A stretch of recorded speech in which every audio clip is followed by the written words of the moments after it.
Bonjour à tous, c'est moi Mamie Nova. Aujourd'hui, nous allons voir quelques techniques de conservation des aliments sans frigo, sans congélateur et sans faire de conserve maison en bocaux. Pendant des siècles, nos ancêtres ont utilisé des techniques simples, naturelles et très efficaces. Les paysans d'autrefois et beaucoup de peuples du monde maîtrisaient parfaitement ces méthodes de conservation. Le principe est simple. Retirer l'humidité, empêcher l'air d'entrer. Ralentir les bactéries ou créer un environnement que les microbes n'aiment pas. Première méthode. La conservation dans la cendre propre. La cendre à bois propre et froide permet de conserver certains aliments pendant longtemps. Pommes de terre, naves, betteraves, carottes, uffiesse. Tomates encore fermes. La cendre absorbe l'humidité et protège des insectes. Deuxième méthode. La saumuri. La saumure est simplement de l'eau très salée. On peut y conserver olives, cornichons, fromages, poivrons, choux, certaines herbes aromatiques. Le sel ralentit fortement le développement des bactéries. Troisième méthode. Le sucre et le sirop.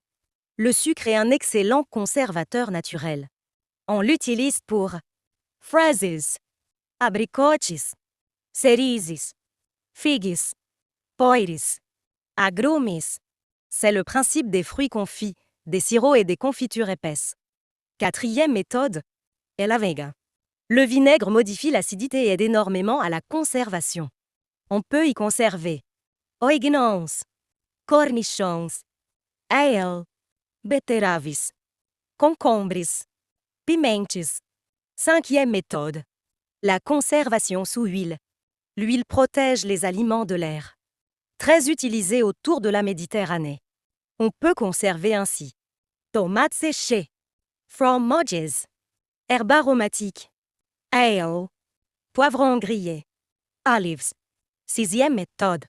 La séchage. Le séchage retire l'eau des aliments.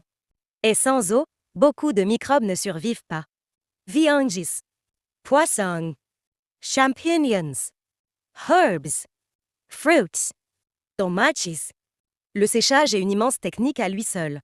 Et nous en parlerons dans une prochaine vidéo. Toutes ces méthodes demandent de la propreté, de l'observation et de la patience. Il faut toujours utiliser des aliments sains, des contenants propres, et surveiller l'apparition de moisissures ou d'odeurs anormales avant consommation.